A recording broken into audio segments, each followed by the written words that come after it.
गंगा दशहरे का मतलब जानते हो आप?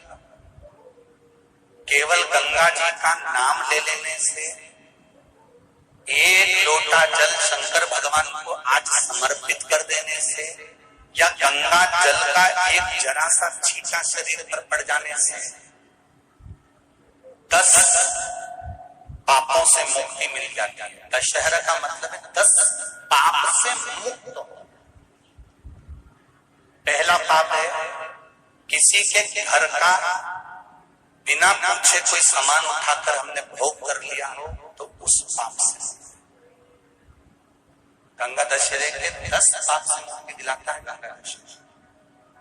दूसरा, किसी ब्राह्मण किसी गुरुजन को मुख से अपशब्द कह दिया हो, तो आज ही का दिन है जिस दिन पाप कर्म से मुक्ति मिल जाती है।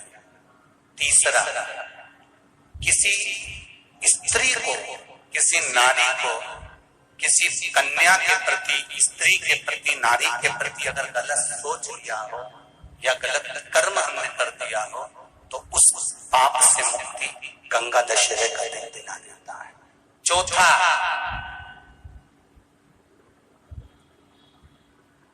रजो धर्म धारण करने वाली नारी, रजस्वला स्त्री के हाथ का बना हुआ अगर हमने भोजन ग्रहण कर लिया है, तो आज गंगा दशहरे का दिन ही ऐसा रहता है जिस दिन उस पाप से हमें मुक्ति मिलती है। पांचवा, किसी के यहाँ सूतक जानते हो या सावड़।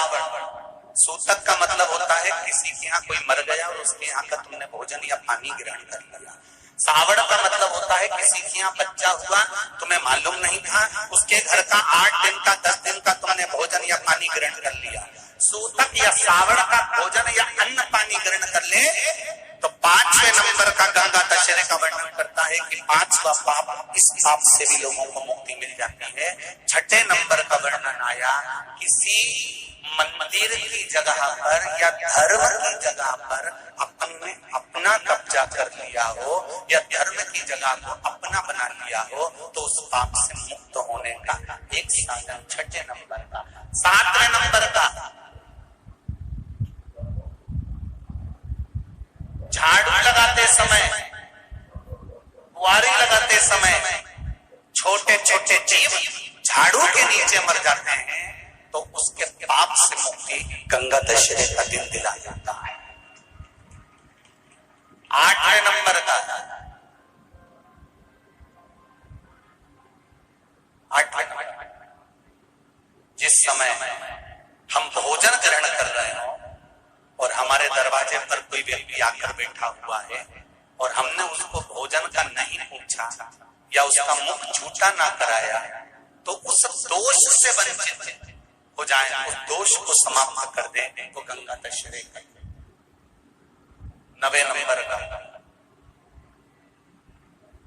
बेटी की शादी करी और बेटी की शादी करने पर बहुत सारा कन्यादान आया। उस कन्यादान में साड़ियां ज्यादा आ गई, सामान ज्यादा आ गया, मिक्सर 2 सेट आ गए, डिनर के 2 सेट आ गए, और मायके वालों ने 1 सेट अपने घर में रख लिया और उस मिक्सर में खूब सामान पीस के खाया, खूब निपटाया। बेटी के कन्यादान का सामान घर में रखकर उसका भोग करने पर जो पाप लगता है, 9वें नंबर का कहता है गंगा दशहरे का दिन उस पाप को धो देता।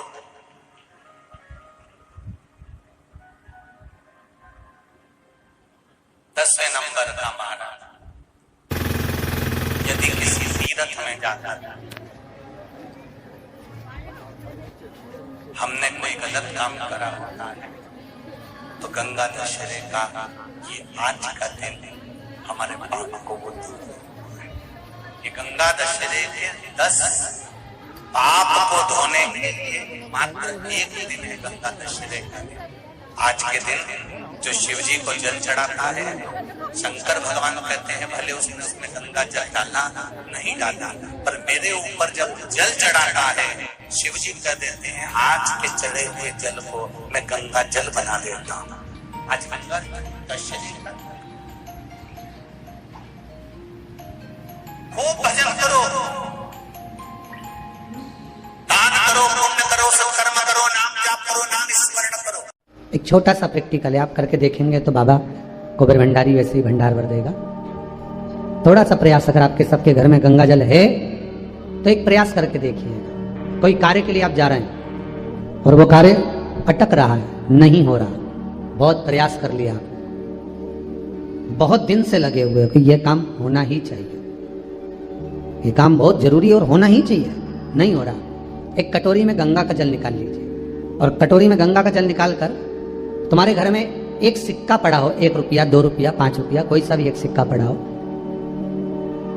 जो भी सिक्का पड़ा हो, कुंदकेश्वर महादेव का नाम लेकर, जहां परिंदा होता है, पानी का मटका होता है, पितरों का स्थान होता है, हंडा भरते हो, मटका भरते हो, उसके पास में उस कटोरी को रखकर 1 का सिक्का, 2 का सिक्का, 5 का सिक्का, 10 का सिक्का, जो तुम्हारे पास सिक्का पड़ा हो, जो भी तुम्हारे पास पड़ा हो, वो सिक्के को हथेली में लेकर कुंदकेश्वर महादेव का नाम लेकर उस कटोरी में डाल दीजिए और उस जल को नैनों से लगाकर आप काम के लिए निकल जाइए। वो काम आपका सफल होकर ही रहेगा, छूट नहीं सकता। गंगा के जल में वो बल होता है और आप जो सिक्का डाल रहे हो वो ये समझ कर डालें कि कुंदकेश्वर महादेव को मैं गंगा में स्नान करने के लिए। हमारे यहाँ पहले हमने भी देखा, आपने भी देखा होगा, किसी जब बारिश नहीं होती है या कोई काम अटक जाता है, जब बारिश, तो क्या करते थे पहले के जमाने में कि मंदिर को पैक कर दे, उसमें पानी भर दे शंकर जी के ऊपर। आपने कई जगह देखा होगा, उसमें शिव जी को डुबा, तो किसके लिए डुबाते थे? कुंदकेश्वर महादेव के लिए। ये नियम है कुंदकेश्वर महादेव का। पर आज के जमाने में तो चंपेश्वर महादेव है तो उनको भी डुबा दे, गुप्तेश्वर महादेव है तो उनको भी डुबा दे। ये उनके लिए नहीं है। कुंदकेश्वर महादेव किनका नाम है? जम के बोलिए, कुंदकेश्वर महादेव। ये कुंदकेश्वर महादेव को उस कटोरी में, उस बाटकी में सिक्के को, और फिर जब आपका काम हो जाए, आप जिससे मिलने गए हो, जिससे काम की बात करने गए और काम हो गया, तो वो जल ले जाकर सिक्के के साथ, सिक्का तो डालो मंदिर में, कहीं दान पेटी आदि में, और वो जल भगवान कुंदकेश्वर के नाम से शिव जी को समर्पित कर दो। बाबा से विनती करो, बहुत बहुत साधुवाद है बाबा, आपने मेरी लाज रख ली, तेरी कृपा बनी रहे, बस ये सुख मिले। उम्मीद है वीडियो आपको अच्छी लगी होगी। अच्छी लगी तो इसे दूसरों के साथ भी शेयर करें ताकि वो भी इसका लाभ उठा सकें, और साथ ही चैनल को सब्सक्राइब करें ऐसी और जानकारी के लिए।